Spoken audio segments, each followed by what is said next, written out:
Hoje nós temos o prazer de receber aqui em nossos estúdios para uma entrevista ao vivo o coordenador da Defesa Civil de São José dos Campos, senhor Paulo Henrique Zaccaroni. Senhor Paulo Henrique, muito bom dia, seja muito bem-vindo, um prazer recebê-lo aqui. Muito bom dia, Glauco, bom dia, José Guilherme, bom dia, Leandro, é um prazer poder estar aqui falando um pouquinho mais do trabalho da Defesa Civil aqui em São José dos Campos. Pois é, com essa chuvarada, o trabalho da Defesa Civil aumenta, né? Como é que vocês estão preparados para isso? Como é que vocês estão atuando em relação a isso? Bom, nós estamos agora atravessando uma operação chamada Operação Verão. Essa Operação Verão ela vai desde o dia 1º de dezembro de 2018 até o dia 31 de março de 2019. Né? Até esse período, até o dia de ontem, né? Eu até trouxe aqui umas anotações para poder, e os números vão mudando, nós atendemos uma média de 1.280 ocorrências aqui na nossa região, em São José dos Campos. Dessas ocorrências que nós atendemos, só para vocês terem uma ideia dos números, né, e do trabalho da Defesa Civil, 660 ocorrências são relativas a levantamento de área de risco. Nós tivemos vistorias e residências, 201 ocorrências com vistorias e residências e 179 quedas de árvores. Então, é um trabalho que não para e nós estamos apenas na metade dessa Operação Verão. Qual é a área de risco mais dramática aqui em São José? Bom, em São José dos Campos, nós temos um levantamento que foi feito e nós temos apontado 55 áreas de risco em São José dos Campos. Dessas 55 áreas de riscos que estão, elas variam, é lógico, de acordo com a sua gravidade. Nós temos risco, começando pelo risco 1, que é risco pequeno, risco 2, que nós chamamos de R2, né? Risco médio, risco 3, o R3, que nós chamamos de risco alto, e o risco 4, o R4, que é conhecido como muito alto. Lógico que desses 55, eles estão distribuídos por toda a cidade de São José dos Campos, mas nós temos 35 pontos relativos a escorregamentos que acabam se concentrando mais na região da Zona Norte. Mas também nós temos as outras 20 pontos de risco que são classificados com áreas de inundação e alagamentos que são mais próximos de rios, né? São as partes mais baixas da cidade, e então elas ficam classificadas assim. Então talvez o maior foco seria a região da Zona Norte, onde nós temos os perigos de escorregamento, principalmente nessa época. E vocês fazem vistorias regularmente nessas áreas? Sim, é feito um levantamento, né, como foi feito, nós apontamos os locais. Então, como é que funciona? Conforme vai acontecendo as chuvas, nós vamos monitorando essas chuvas. Atingindo em certas regiões 80 milímetros no acumulado de 3 dias, a Defesa Civil fica em estado de atenção. Então, nós começamos a ir mais próximos para fazer uma observação desses locais, né, quando ela atinge 80 milímetros em 72 horas. Mas também nós temos um detalhe. As pessoas pensam, mas só quando atinge 80 milímetros? Não, porque às vezes você pode ter uma chuva de 20 milímetros em 1 hora, em um certo local, que vai te trazer talvez um transtorno maior do que 80 em 3 dias, né, em 72 horas. Porque a gente tem acompanhado e visto que os fenômenos, cada vez mais, são extremos, né? Muitas vezes localizados, e derruba tudo, né? Nós temos exatamente essa preocupação de estar sempre atento a essas áreas de risco, porque, basicamente, o trabalho da Defesa Civil está voltado exclusivamente à vida, à preservação de vidas, né? Então, nós estamos justamente preocupados, então nós vamos até o local, faz uma avaliação, dependendo dessa avaliação, dependendo do risco, se ele for iminente ou não, e aí nós vamos tomando as providências que cabem necessárias naquele momento. E qual que é hoje a estrutura na Defesa Civil? Como é que funciona a Defesa Civil? Bom, eu vou dar um geral da Defesa Civil, então, quando você aciona a Defesa Civil, né? Então, você faz assim, aconteceu qualquer problema, você liga pelo telefone 190, você relata o problema pelo 90 ou pelo 156, você relata o problema que está acontecendo, o atendente vai anotar isso, então ela vai despachar uma equipe da Defesa Civil que vai até o local. Indo até o local, esses agentes seriam um engenheiro da Defesa Civil e mais um outro agente. Eles vão fazer essa avaliação do risco. Constatado esse risco, o que eles vão fazer? Eles vão tomar as providências necessárias. Essas providências podem ser desde uma simples orientação até mesmo a interdição do imóvel, dependendo da necessidade. A Casa Civil atuou na questão de uma cratera que tem aumentado dia a dia. Encontrou uma solução para aquela cratera ali, né? Bom, aquela cratera ali do Jardim Imperial, né? Isso. Então, ela, na verdade, ela acontece em duas fases. Eu vou explicar basicamente o que aconteceu. Nós fomos acionados, a equipe da Defesa Civil foi acionada para o local por um afundamento de via pública.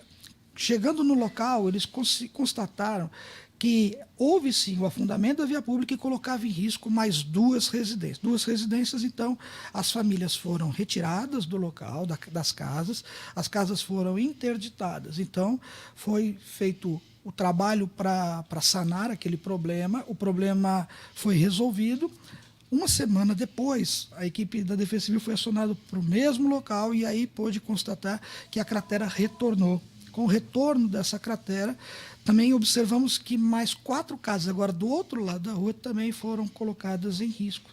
A equipe fez a mesma avaliação e retiramos mais 4 famílias, na verdade 5 famílias, 4 casas isoladas, mas uma delas também estava com 2 famílias, então somando todos foram 7 famílias removidas e 6 casas ao total interditadas por motivos de segurança pela Defesa Civil e foram entregues para o pessoal de obras para poder resolver essa situação. E essas famílias, elas recebem algum apoio da Defesa Civil ou da Prefeitura? Sim, sim. A Prefeitura utilizou no momento, né, por necessidade, nós utilizamos caminhões para ajudar na remoção das pessoas, dos móveis, né, do local. Depois a Prefeitura, através da assistente social da Prefeitura, prestou todo o atendimento e eles estão recebendo hoje um auxílio aluguel e eles alugaram uma outra residência e estão sendo assistidas pela Prefeitura. Em termos de equipe, quantas pessoas tem na Defesa Civil? Na Defesa Civil, hoje, nós temos 21 pessoas que fazem parte do corpo da Defesa Civil e nós temos, em média, de aproximadamente 100 voluntários que trabalham no trabalho de voluntariado com a Defesa Civil. Dependendo da época, nós acionamos mais ou menos pessoas para o atendimento, para o trabalho com a gente. E qual a relação da Defesa Civil com a Prefeitura? Quer dizer, vocês estão integrados dentro de uma secretaria? Sim, nós estamos a Secretaria de Proteção ao Cidadão, né? Inclusive, até gostaria de agradecer também o nosso secretário Antero, que tem dado todo o apoio necessário para o nosso trabalho, tem dado toda a assistência, né? Então, nós estamos inseridos na Secretaria de Proteção ao Cidadão. Tem alguma questão, Leandro? Não, sobre as áreas de risco, a maior parte delas vocês estão na Zona Norte. Mas existem áreas de risco, eu acho que, quer dizer, não sei se é a totalidade delas, mas elas estão em regiões mais pobres do município? Existe alguma região de alto padrão que esteja inserida nessa questão das áreas de risco? Bom, eu vejo que assim, muitas das áreas de riscos que nós mapeamos, em alguns lugares, são loteamentos clandestinos. E as pessoas se colocam em posições de insegurança, né? E aí a Defesa Civil vai até o local e muitas vezes ela faz esse monitoramento. Mas, assim, um levantamento mais próximo de locais de escorregamento, em locais mais de poder aquisitivo maior, essas informações, assim, praticamente eu não tenho aqui no momento para poder passar para vocês. Entendi. Uma coisa que a gente sempre... Qual é a orientação da Defesa Civil, né, em relação... Você vê alguma coisa diferente, você vê uma tempestade diferente, você vê uma movimentação diferente. Qual é o que o cidadão tem que fazer para ajudar? Né? Ele liga para a Defesa Civil? Então, vamos lá. Então, vamos imaginar assim. Se você for pego por uma grande chuva, qual é o procedimento ali? Se você for pego pela chuva, procure, então, um abrigo onde você possa, um abrigo seguro, né? Como residências, garagens. Se você estiver na cidade, procure entrar numa loja, evite ficar debaixo de árvores, porque além de você ter o problema da queda do galho, você também tem problema de raios, podem cair raios. Evite locais abertos, né? Não fique em locais abertos. E se acontecer alguma coisa diferente, como se aparecer afundamentos de via pública, ou até mesmo trincas nas paredes, ou qualquer outra coisa, embarrigamentos de muros, árvores que se inclinaram, você faz, como nós falamos, você liga ao 190, você liga ao 93, expõe o problema, vai ser tudo isso anotado e vai ser encaminhado uma equipe da Defesa Civil para o local para fazer essa avaliação. Senhor Paulo, agora para a gente ir aqui para encerrar, a Defesa Civil teve aí o seu primeiro esboço lá em 1942, quando da entrada do Brasil na Segunda Guerra Mundial. E na época, em 1943 já, se estabeleceu o serviço de defesa passiva antiaérea, que criou a obrigatoriedade do ensino da defesa passiva, no caso, em tempos de guerra, em todos os estabelecimentos de ensino oficiais ou particulares existentes no Brasil. Aqui é uma pergunta um pouco retórica também, mas para saber a sua opinião, no sentido de que nós vemos hoje boa parte das pessoas vendo a Defesa Civil num momento de crise, quando, na verdade, ela é um órgão perene que está acessível ao cidadão e a participação dele é muito importante. Como é que o senhor vê, primeiro, a necessidade e depois a possibilidade de que essas crianças nas escolas, e mesmo nós aqui, que temos até pouco conhecimento de como é que procede a Defesa Civil, ter esse tipo de informação? O senhor acharia que seria muito válido? Que nem nós pedimos aqui, como é que nós fazemos quando está chovendo? Quando isso já devia ter sido ensinado lá atrás. Como é que o senhor vê essa possibilidade, se nós já tivemos essa experiência, infelizmente, num período de guerra? Muito bem, Glauco. Só para dizer, eu sou oriundo das fileiras do Corpo de Bombeiros. Né? Vim do Corpo de Bombeiros e nós temos o que nós chamamos de o bombeiro nas escolas também, né? O bombeiro multiplicador, o agente multiplicador do Corpo de Bombeiros.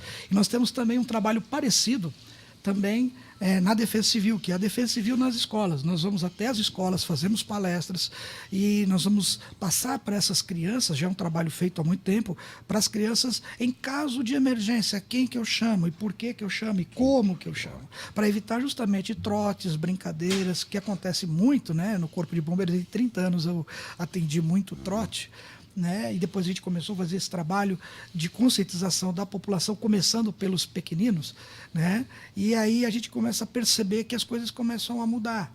Você começa a educar o cidadão que você tem ferramentas que podem ser utilizadas para o seu bem e como utilizá-las, porque muita gente não sabe como utilizar a Defesa Civil, não sabem como utilizar o Corpo de Bombeiros e acontece, às vezes, algum desastre porque as pessoas não sabiam como chamar. Você perguntou a respeito das chuvas, como é que eu faço?